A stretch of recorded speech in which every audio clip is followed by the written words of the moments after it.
Hello, YouTube! This is Chef Shade Tree back at you again. Back out in my tool cart.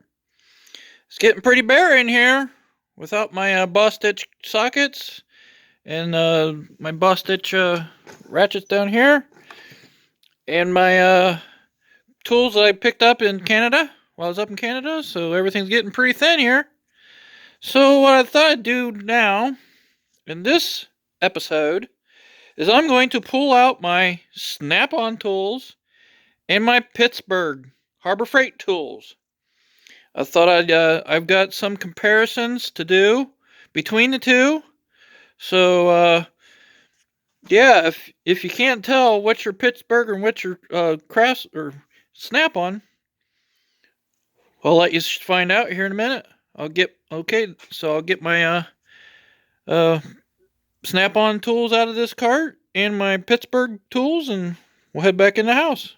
Catch you later. Okay, everybody.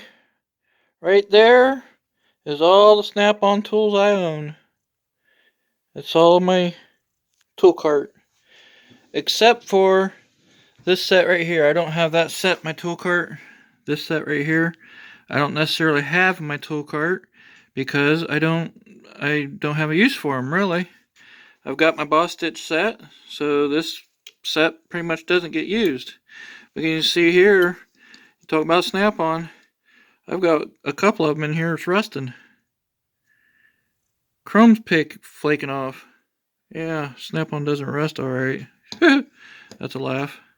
But anyways, so these Snap-on tools, this set here, my deep impacts, these, my 3 ratchets, I all bought when I was working in a shop, in an independent shop, back in 2001. It's been 2001, early 2002 is when I picked up these pieces right here. Now these I have found over the years, so really I don't have nothing in them. These I've found these in vehicles, and then this I had to buy because it was a E4, because I was doing a ignition switch and a GM, and I needed an E4, and nobody had one. So the only place I could get one was Snap-on. So I had to flag down a Snap-on guy to get me an E4 socket from Snap-on. And that cost me an arm and a leg just for that. But anyways, that's all my Snap-on that I own. And in order to replace all this today, you're looking at probably about $1,500 worth of Snap-on tools right here. Pretty close. These are all older ratchets. These are all 36 tooth ratchets. So they're not, you can't find these, you can't buy them anymore. They got the 80s now. So you'd be an upgrade on these. But anyways, the rest, everything else you can get, and you're looking pretty near $1,500 just to replace these right here. So move on to my Pittsburgh. Right here is all the Pittsburgh stuff that I own. All the Pittsburgh tools that are in my cart. So I've got them 4 boxes and 1 ratchet and 1 set of sockets. So you can tell that I've got more Snap-on ratchets than I do Pittsburgh. Only Pittsburgh ratchet I own is this one right here. Only because I wanted to try it out. The Pittsburgh Pro long handle, and it's longer than a Snap-on. Only reason why I got it is because I wanted to try it out. And it's worked out pretty good. I broke it once. I broke the handle on it right here. I broke it off about right here and had to return it. But other than that, I've used this ratchet pretty much most of the time. That's my go-to ratchet if I don't use this one. So really, that's the only Harbor Freight ratchet I've owned. Then I got the seal puller. I bought it. I especially bought that. This Pittsburgh pry bar I found. And I've got 2 Pittsburgh extensions that I've found. The Pittsburgh pick set, I bought them, 99-cent pick set. I bought these. This I found these, and I'm pretty sure they're probably Pittsburgh, or they could be another brand, but I'm just gonna lump it in here with Pittsburgh because they have the same thing at Harbor Freight, but then you can get them anywhere else that sells them. And then the Pittsburgh Torx bits I got from T60 down to T20, and then I've got this adapter I found over the years. It's a Pittsburgh 1/2 to 3/8 adapter. I found it. And then I bought these.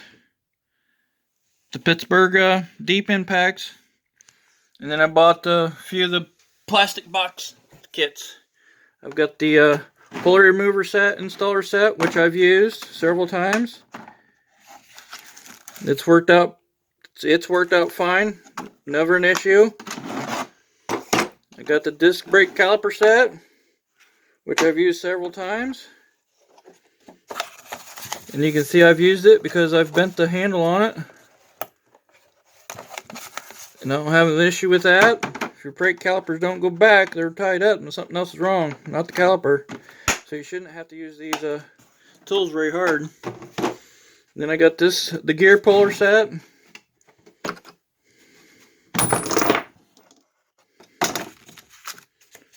Which I've never really used. Used maybe once, maybe. And then I got the ball joint kit.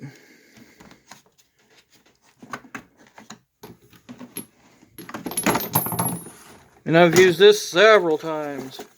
I've used that ball joint press many a times. And it's made me money. Made me money first time I used it, really. But what I really want to talk about is I want to talk about the guys that run their... I'm not going to say the word I want to use. I want to say something else about their mouths. But I'm going to call it their pie holes. When guys on YouTube run their pie holes about these Pittsburgh sockets, I'm telling you what, I've beat the ever-living tarnation. There's 19, the 21... and the 18 are my most used sockets that I use. And I've beat the ever-living tarnation crap out of these sockets, as you can see. I mean, I've beat the piss out of them. Used to beat on lug nuts, so you can tell the difference. You can tell they've been hit hard. You see the inside there. Here's 19.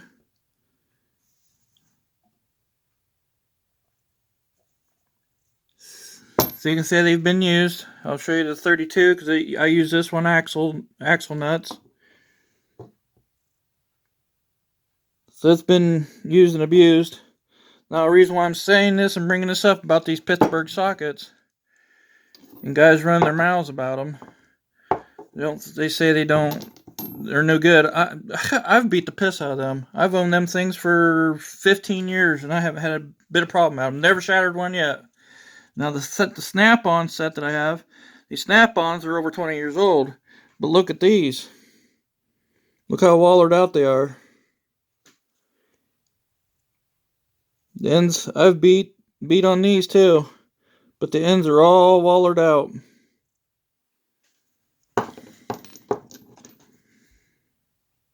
See how badly the edges are from hammering on with a gun? These Snap-on sockets are soft. It's good soft metal. You can see that one all wallered out.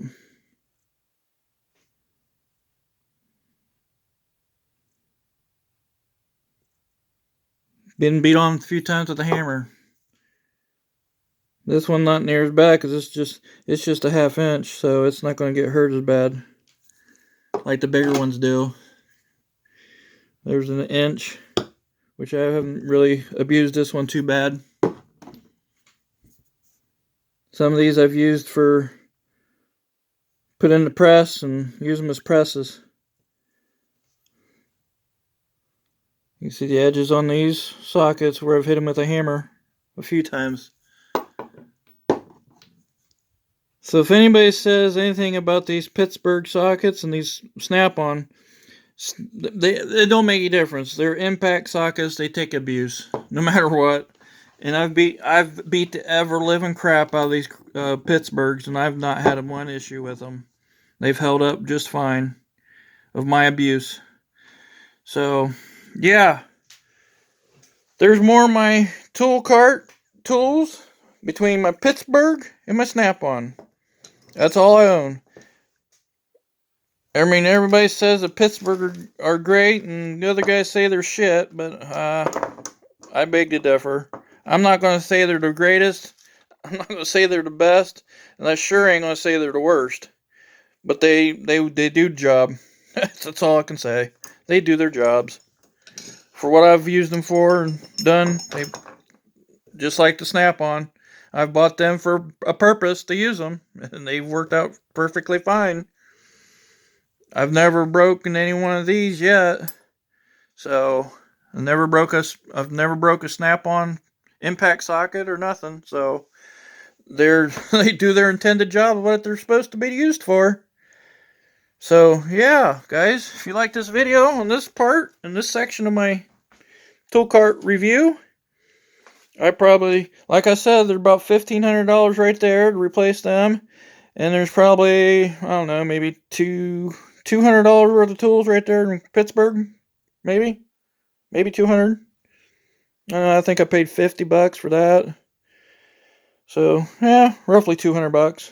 So that's all I own in Pittsburgh and Snap-on, guys. So hey, if you like this video, give me that thumbs up. Like, share, subscribe, and I'll catch you next one. Thanks for watching. Snap-on. Pittsburgh. They live together just fine. No quarrels or conflicts. Catch you guys later.